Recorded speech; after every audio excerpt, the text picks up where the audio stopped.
Welcome to another episode of Daily Musings from Sacred Ground.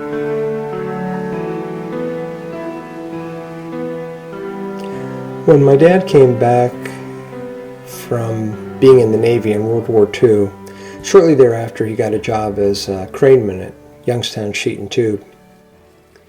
And either a couple of days before he was hired or a couple of days after, another fella by the name of Tom got a job as a craneman. And my dad and Tom were best buddies. I remember this all through my childhood and young adulthood. At one point, back in the early 1970s, we had a trailer next to their trailer at the local lake, and they would vacation together. And when my dad went through some rough periods, I can remember Tom coming over, and few people would lift my dad's spirits like Tom. He was there right up to the end for my dad when my dad finally passed. But there was a story that I was told. The story takes place, I think, back in the 1950s, before I was born, that something happened between my dad and Tom, and they were really mad at each other, and they didn't speak to each other. And this went on for weeks and then months. And it just so happened that both my dad and Tom were at the same party, the same gathering on a New Year's Eve during this period when they're not speaking to each other. And I don't know the details, but something happened. My dad cut his hand. I think it was his hand that got cut. And evidently, Tom just immediately came up to him at the party and said, Bill, that looks pretty bad. We better get to the emergency room. These guys haven't talked to each other for months. And so they went.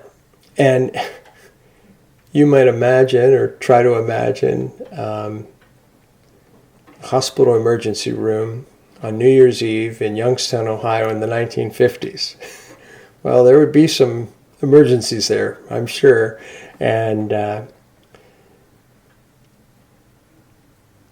it happened, my dad's cut wasn't that bad compared to whatever else was going on there. And so these two guys are just sitting there in the emergency room talking and joking and laughing and probably telling stories, and eventually they just say, well, I guess the cut's not that bad, and then get up and Tom brings my dad home.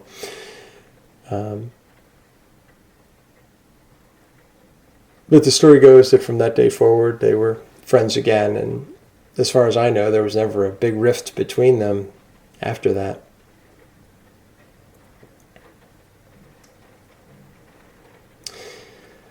Now, I had a buddy back when I was in my 20s and early 30s, and we were very close. I was actually the best man at his wedding.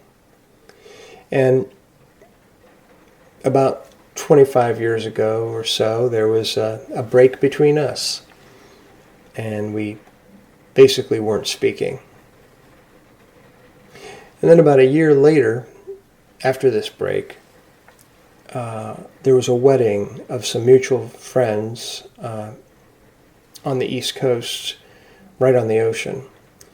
And so my old friend and I, we were both at this wedding. And this was one of the first times we had seen each other, and we spoke politely to each other, but that was about it.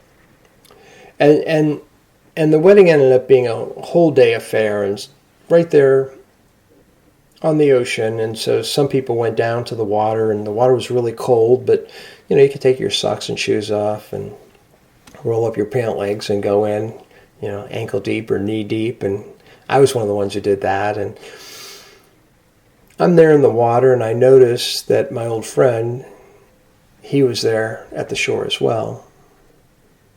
And I'm walking around in the cold water, and I remember thinking, wow, if there's a bit of glass in here, and if I happen to step on it and cut my foot really badly, I bet you my buddy over there, I bet he'd come running over and say, hey, that looks pretty bad, we better get to the hospital. But there was no glass, and I didn't cut my foot. There was no hospital visit. Well, a couple of years after that East Coast trip, I wrote a letter to that friend, and he wrote back to me, and we basically exchanged some words of kindness and thanks and gratitude for the years of friendship that we did have. And I think there was some real healing in that. It didn't heal our friendship. We didn't become friends again, but I think there was something good in that.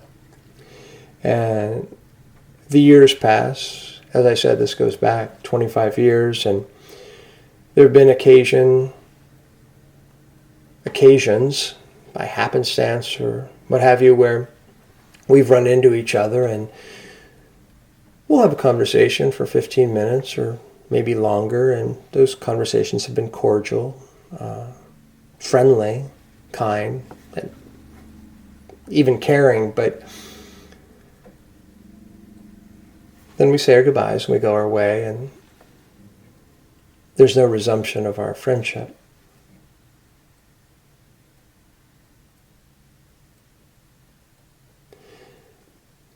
And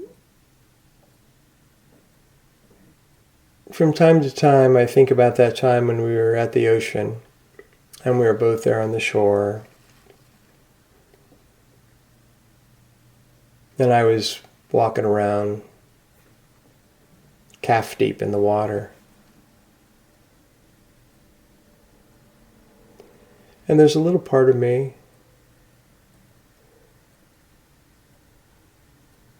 that wishes there had been some glass.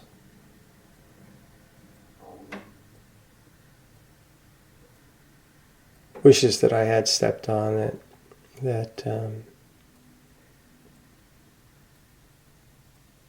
I had cut my foot badly enough so that old friend had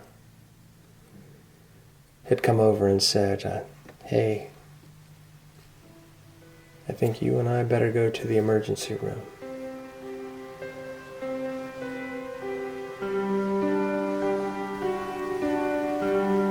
But that didn't happen.